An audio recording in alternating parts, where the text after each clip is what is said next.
ጤና ይስጥልኝ ክቡራትና ክቡራን አድማጭ ተመልካቾች እንደምን ቆይታችኋል? ከአሃዱ ኒውስ በእለቱ የተሰሙትን መረጃዎች ወደ እናንተ ለማድረስ ብቅ ብያለሁ።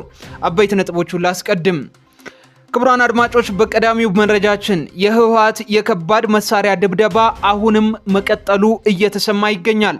ክቡራትና ክቡራን እንደምታስታውሱት ከሳምንታት በፊት 6 የሚሆኑ የአፋር መንደሮችን በኃይል ተቆጣጥሮ የነበረው ህወሓት አሁንም በአካባቢው ላይ የከባድ መሳሪያ ድብደባን እየፈጸመ እንደሚገኝ አንድ ከፍተኛ ባለስልጣን ይፋ ማድረጋቸው ተዘግቧል።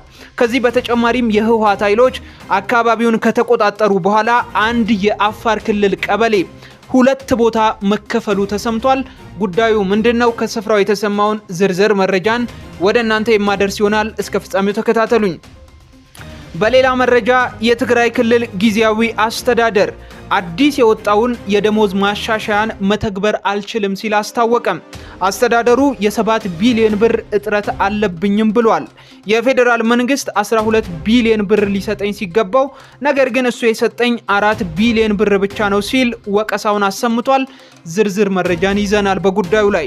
በሌላ በኩል ከአዲስ አበባ አስገራሚና ጉድ የሚያስብል የወንጀል ዜና ተሰምቷል። ክቡራን አድማጮች የሞቱ ዶሮዎችን ለሆቴሎችና እንዲሁም ደግሞ ለሱቆች የሚያከፋፍሉ ሰዎች መኖራቸው ነው እየተዘገበ የሚገኘው። እጅ ከፍንጅ የተያዙ ሰዎችም አሉ ተብሏል። ክቡራን አድማጮች የጥንቃቄ መልእክት ነው። ይህንን መረጃ ወደ እናንተ አደርሰዋለሁ። ክቡራን አድማጮች በሌላኛው ዜናችን ለኢትዮጵያ አስደሳች የሆነ ዜና መሰማቱን እንነግራችኋለን።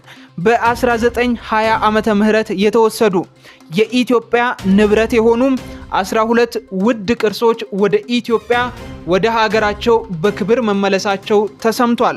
ቅርሶቹ ምንድናቸው የሚለውን ጨምሮ ስለ አመላለሱ የተሰማውን መረጃ በዝርዝር ወደ እናንተ አደርሳለሁ። ክቡራትና ክቡራን እስከ ፍጻሜው ተከታተሉ። ዝርዝር መረጃዎቹን አድምጡ መልእክቴ ነው። ዝርዝር መረጃችን እንሆ። ሰናይ ቆይታ ይሁንላችሁ። የህወሓት የከባድ መሳሪያ ድብደባ መቀጠሉ ተሰማ። ከሳምንታት በፊት 6 የሚሆኑ የአፋር መንደሮችን የተቆጣጠረው ህወሓት አሁንም በአካባቢው የከባድ መሳሪያ ድብደባን እየፈጸመ መሆኑን አንድ ከፍተኛ ባለስልጣን ይፋ አድርገዋል። ከዚህ በተጨማሪም የህወሓት ኃይሎች አካባቢውን ከተቆጣጠሩ በኋላ አንድ የአፋር ክልል ቀበሌ ለ2 መከፈሉም ተሰምቷል። በአፋር ክልል መጋሌ ወረዳ ላይ ከደረሰው ጥቃት በኋላ ከቶንሳ ቀበሌና ከአጎራባች አካባቢዎች የተፈናቀሉ ሰዎች ብዛት 18000 ገደማ መድረሱን እና 11000 ያህሉ እስካሁን ድረስ ድጋፍ እንዳላገኙ የአካባቢው ባለስልጣናት ተናግረዋል። የክልሉን ወሰን ተሻግረው ወደ አካባቢው መግባታቸው እየተነገረላቸው የትግራይ ኃይሎች አሁንም ስፍራውን ለቀው አለመውጣታቸውንም ገልጸዋል። የአፋር ክልል መንግስት ከ2 ሳምንት ገደማ በፊት ባወጣው መግለጫ የህወሓት ቡድን ሲል የጠራው አካል በመጋሌ ወረዳ በሚገኘው ቶንሳ ቀበሌ ላይ ጥቃት ፈጽሞ 6 መንደሮችን በጉልበት ተቆጣጥሯል ሲል ወንጅሎ ነበር። የትግራይ ክልል ጊዜያዊ አስተዳደር ከአንድ ቀን በኋላ ባወጣው መግለጫው ላይ የትግራይ ክልል ኃይሎች ወደ አፋር ክልል ዘልቀው ጥቃት ፈጽመዋል መባሉን መሰረተ ቢስ ሲል ማስተባበሉም የሚታወስ ነው።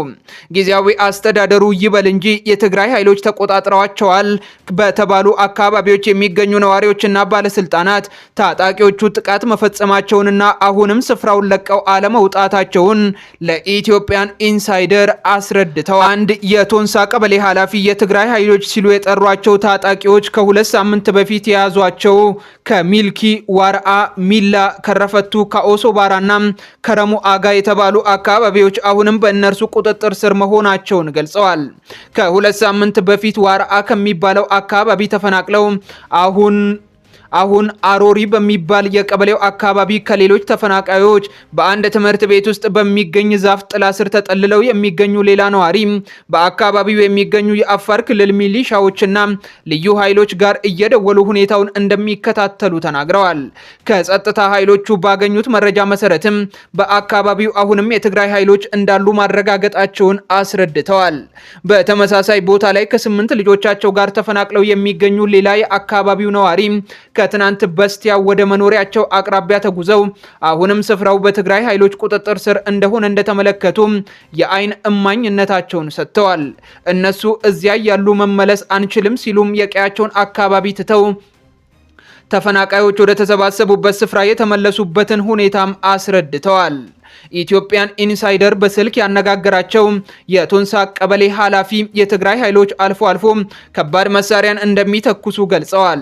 የመጋሌ ወረዳ የእንስሳት እርሻና ተፈጥሮ ሀብት ጽሕፈት ቤት ኃላፊ አቶ አብዱ መሐመድ በበኩላቸው የትግራይ ኃይሎች አካባቢውን ከተቆጣጠሩ በኋላ የቶንሳ ቀበሌ ለሁለት ተከፍሎ ነው ያለው ሲሉ አስረድተዋል። ግማሹን የአፋር ክልል ሲያስተዳድረው፣ ግማሹን ደግሞ የትግራይ ኃይሎች አሁንም እንደያዙት አቶ አብዱ ተናግረዋል። የቶንሳ ቀበሌ ባለበት መጋሌ ወረዳ የተፈናቃዮችን ጉዳይ የሚከታተለውን ቢሮ የሚመሩት አቶ አብዱ ከ2 ሳምንት በፊት በሰጡት ቃለ ምልልስ ከ3 ቀበሌዎች በድምሩ ከ2000 በላይ ሰዎች መፈናቀላቸውን ገልጸው እንደነበረ የትግራይ ክልል ጊዜያዊ አስተዳደር ባጋጠመው ከፍተኛ የበጀት እጥረት ምክንያት አዲሱን የፌዴራል ሲቪል ሰርቪስ የደሞዝ ጭማሪ ሙሉ በሙሉ መተግበር አለመቻሉን የክልሉ እቅድ ኮሚሽን አስታውቋል። የትግራይ እቅድ ኮሚሽን ኮሚሽነር ሃንሳ ተክላይ ክልሉ በከፍተኛ የገንዘብ ክፍተት ምክንያት አሁን ላይ አዲሱን የደሞዝ ማስተካከያ ተግባራዊ ማድረግ እንደማይችል ተናግረዋል። ኮሚሽነሯ አክለውም እንዳብራሩት የትግራይ ሲቪል ሰርቪስ ቢሮ መመሪያውን ተርጉሞ የራሱን ደንብ አዘጋጅቶ ለክልሉ ካቢኔ አቅርቧል። ነገር ግን ያፈጻጸም የጊዜ ሰሌዳውን አሁን የከፍተኛ የበጀት እጥረት ገጥሞታል ብለዋል። ለዚህ ዓመት 12 ቢሊዮን ብር ያስፈልጋል። የፌዴራል መንግስት የላከልን ደግሞ 4.8 ቢሊዮን ብር ነው። ከ7 ቢሊዮን ብር በላይ ጉድለት አለብን ሲሉም አስረድተዋል። ሃንሳ የክልሉን ከጦርነት በኋላ ያለውን ነባራዊ ሁኔታ ከግምት ውስጥ በማስገባት የፌዴራል መንግስት ለጊዜያዊ አስተዳደሩ ተጨማሪ የገንዘብ ድጋፍን እንዲያደርግም ማሳሰቢያቸውን ሰጥተዋል። የሞቱ ዶሮዎችን በማረድ እና በማሸግ ለተለያዩ ሱቆችና ሆቴሎች ለማከፋፈል ሲዘጋጁ የነበሩ ግለሰቦች መያዛቸው ተሰማ። በአዲስ አበባ ከተማ በሾላ ገበያ የሞቱ ዶሮዎችን በማረድ እና በማሸግ ለተለያዩ ሱቆችና ሆቴሎች ለማከፋፈል ሲዘጋጁ የነበሩ ግለሰቦች በቁጥጥር ስር መዋላቸውን የአዲስ አበባ ከተማ አስተዳደር ደንብ ማስከበር ባለስልጣን አስታወቀ።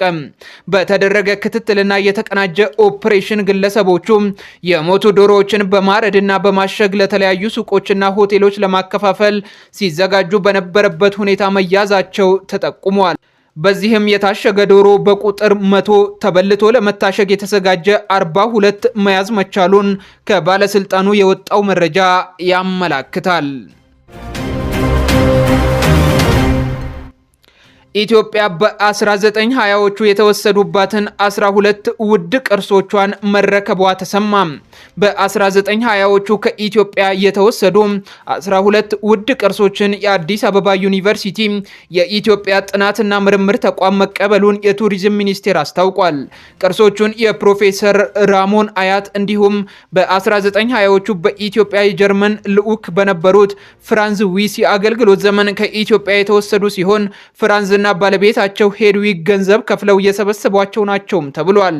ለዩኒቨርሲቲው ከተበረከቱት ውድ ቅርሶች ውስጥ ዘውድ፣ ጋሻ፣ ጎራዴ፣ ዝናር፣ ስዕሎች እንዲሁም ከራስ ተፈሪ መኮንን የተበረከቱ ስጦታዎች እንደሚገኙበትም ሚኒስቴሩ አስታውቋል። የቱሪዝም ሚኒስቴር ሰላማዊት ካሳ ቅርሶቹም የኢትዮጵያ ሀብቶች ከመሆናቸው በተጨማሪ ለጥናትና ምርምር በግብዓትነት የሚያገለግሉ መሆናቸውንም ገልጸዋል። በመላው ዓለም በግለሰቦች እጅና በተቋማት ውስጥ የሚገኙ የኢትዮጵያ ታሪክ አስረጂ የሆኑ ጥንታዊ ቅርሶች ወደ ሀገር እንዲመለሱ የማድረጉ ጥረትም ይቀጥላል ሲሉ አስታውቀዋል። ክቡራን አድማጮች የሰዓቱ መረጃዎቻችን እስካሁን ያደመጣችኋቸውን ይመስላሉ። ከሰዓታት በኋላ በሌሎች መረጃዎች እንገናኛለን። ሰናይ ቆይታን ተመኝተናል።